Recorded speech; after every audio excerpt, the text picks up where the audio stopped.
Hey guys, welcome back to another video. Today we have Nephthys, Kozmo, Infinite Negate. Now this deck, it's insanely fun now. Its combos are pretty consistent, especially with the new pot card. The new pot card, Pot of Disparity, just does so much. It's absolutely absurd. And I'm just going to be showcasing a few of the combos and then a deck profile. And before starting, don't forget to like, subscribe, and hit that notification bell, as it really does help the channel. And now, let's get started. So for combo number 1, all you need is your main Nephthys starter, Disciple of Nephthys, plus your ritual spell, Rebirth of Nephthys, with any of your Kozmo ship cards. Now, in terms of the Kozmo archetype, there are two types of cards. They have the pilots and the ships. All the ships are like the big boss-ish monsters that have floating effects when they're destroyed by card effect to summon a monster with a lower level from the deck. And then the ship cards can just summon monsters with a higher level from your hand. So you kind of have a loop type thing going on there. Not exactly. And Nephthys is just a ritual archetype based around destroying cards in your hand, and both of them synergize pretty well with each other.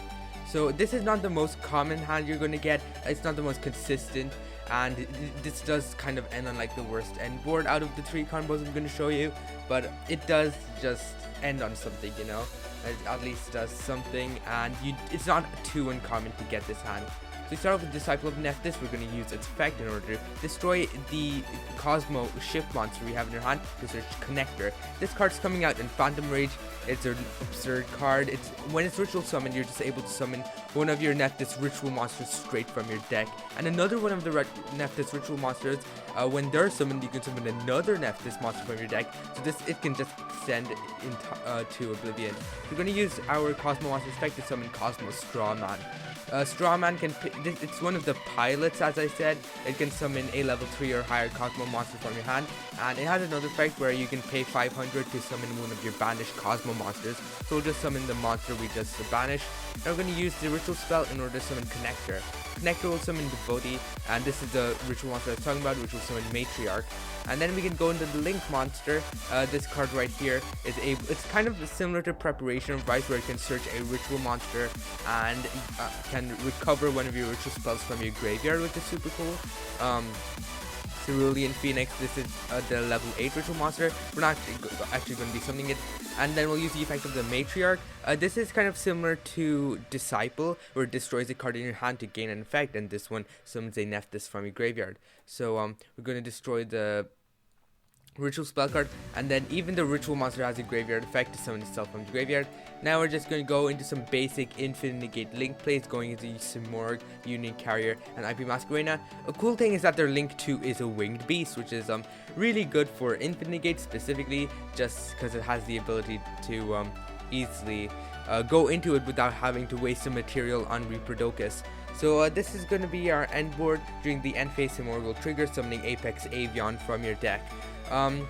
Now, to the standard eye, this doesn't seem like much, but as my viewers know, I love Infinite Negates, and in case you don't know how it works, this is how it goes. You start off with your Apex Avian, and as long as you're able to get both these cards on the field, Apex Avian and Thunderbird, you are good to go. This card reads, when your opponent activates its card effect, you can bounce back a misvalued card you control to negate it.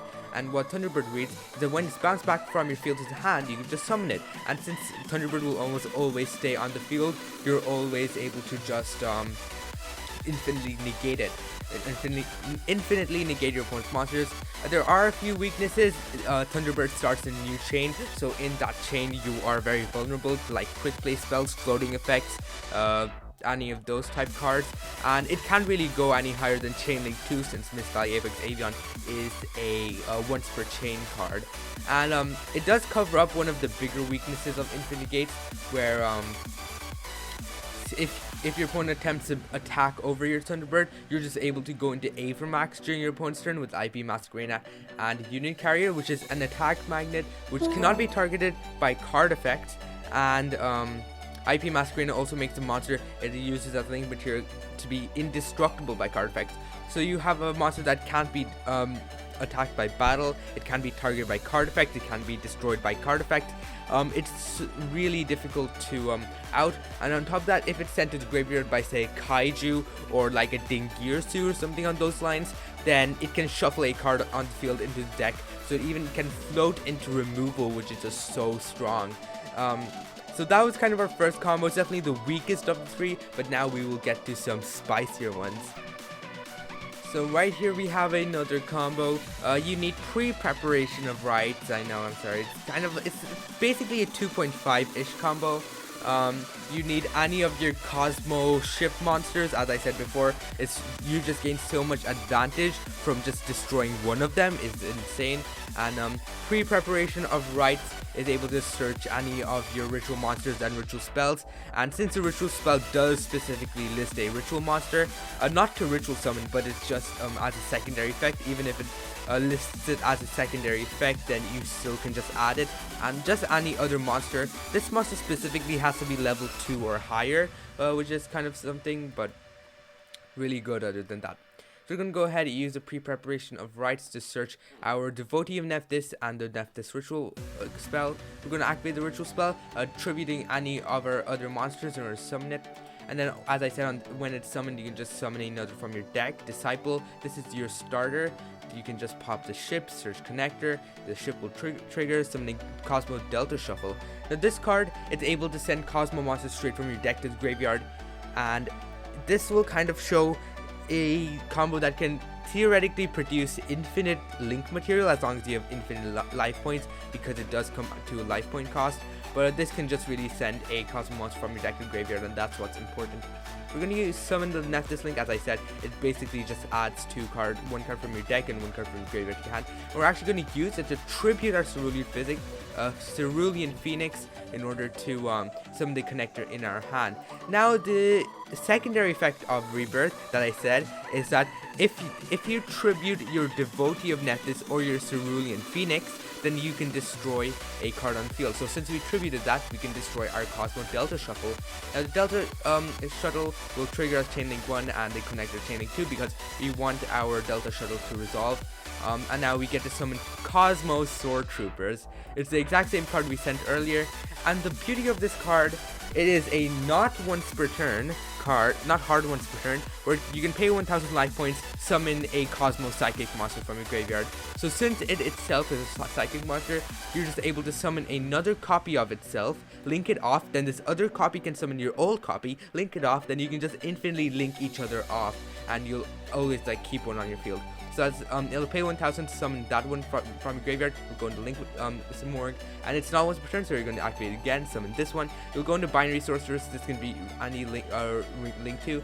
We're going to activate Soartroopers again, go into a link monster.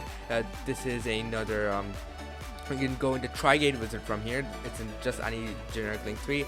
We're going to use effect, summon another one, and it specifically has to be in this zone because we're summoning Knightmare Gryphon there. And then we're going to use its effect finally on our summon. And that's a lot of damage. That we did pay like 6000 life points summoning, but that's all good because we are ending on the Knightmare Gryphon in addition to our whole board, since it's infinite link material is not something you should underestimate at all. It is just really scary. So during our opponent's turn, we'll just use IP Masquerade, go into Avramax, and all of these are linked, including the Apex Avian, so you're able to use its effect freely. So in case you don't know what Knightmare Gryphon is, it is basically a local skill drain where all special summon monsters that on the field that are not linked cannot activate their effect. So it's kind of like a Mystic Mine for the field specifically, so skill drain.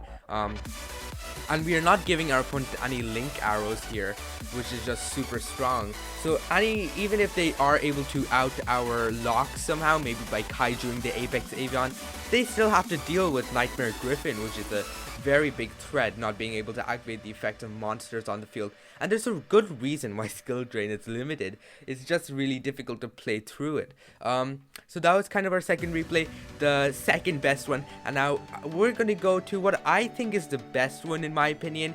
Some people do just think that this one is better than the other one, but I like it more. It's a lot less consistent than the last one, but as I said, I just like it more. So we kind of have the same hand as before with the pre-preparations of rites, a random monster and a Kozmo monster, but this time the Kozmo monster is specifically Delta Shuttle, which we used earlier to send the Kozmo Soartroopers to the graveyard. Now if we draw this, then it does kind of get better, honestly, in my opinion. This first few steps are almost identical. You summon Devotee, summon Disciple. Disciple effect will pop the Shuttle, searching connectors. Shuttle's effect will activate, summoning Strawman, and then Strawman will activate summoning Shuttle. Now actually this is a bit different. Strawman is instead of straight up summoning the Delta Shuttle, you summon the Strawman instead. And since you already and the reason we summon Strawman is because it can just recover the Delta Shuttle. We don't care about its effect. It sends a Kozmo monster from your deck to graveyard as cost, which is what matters. So we don't really care if its effect are negated. So we're gonna send the Soartroopers to the graveyard, and we're gonna go into the Sacred Phoenix, Sacred Nephthys Link monster, whatever. I'm too lazy to pronounce it. So we're once again going to use the Ritual's effect to pop the Delta Shuttle, and then Delta Shuttle will be able to summon his Soartroopers from deck.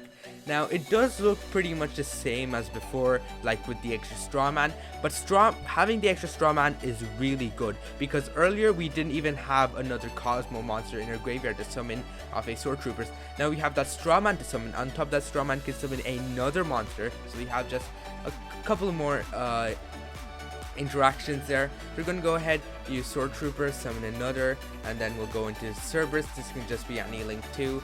We're going to go ahead, summon another. We're going to go into Tri-Gate Wizard. We're going to use Soartroopers, summon another.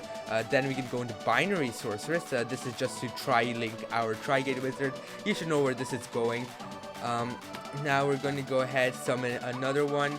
This will just summon the Strawman now, and now we can go into Unit Carrier. This will successfully tri-link our Tri-Gate Wizard. Now we can go ahead, use Suspect, equipping the Thunderbird. We can use Strawman, summon back the Delta Shuttle, and then link into IP Masquerena into this zone because Binary Sorceress points there. Now, in my opinion, this is better than the Knightmare Gryphon board, because although it is inherently weaker, it actually patches up a lot of your flaws that Infinite Negate decks do have. For example, this right here, it's an extra negate, so if our opponent does just end up, you know, it activates like a Chain Link to a higher card, like an Impermanence, Forbidden Chalice, you're able to negate it with Tri-Gate Wizard 2, which is very strong. And on top of that, you're also able to, on your opponent's turn, you're able to banish a card on the field. It's spell speed 1, unfortunately, but still, banishing a card on the field is pretty strong. Binary Sorceress does kind of help you regain some life points by it like does stuff, and sometimes you weren't able to get that follow-up OTK if your opponent just like sets a few cards. But now since Tri-Gate is able to just banish your opponent's cards, you are able to almost guarantee that follow-up OTK, along with taking care of some pesty, along with just taking out some pesty back row. So as I said, it's kind of same board. You'll use IP Masquerena to go into Avramax in this zone to tri-link your Tri-Gate Wizard, and I just like it better than Knightmare Gryphon. It's not that it's inherently better, it's just helps your weaknesses a lot more, which I think matters more than the strength of the board itself. It encourages a higher floor than a higher ceiling, which I think it really matters. So those were some combos. Let us get to the deck profile now.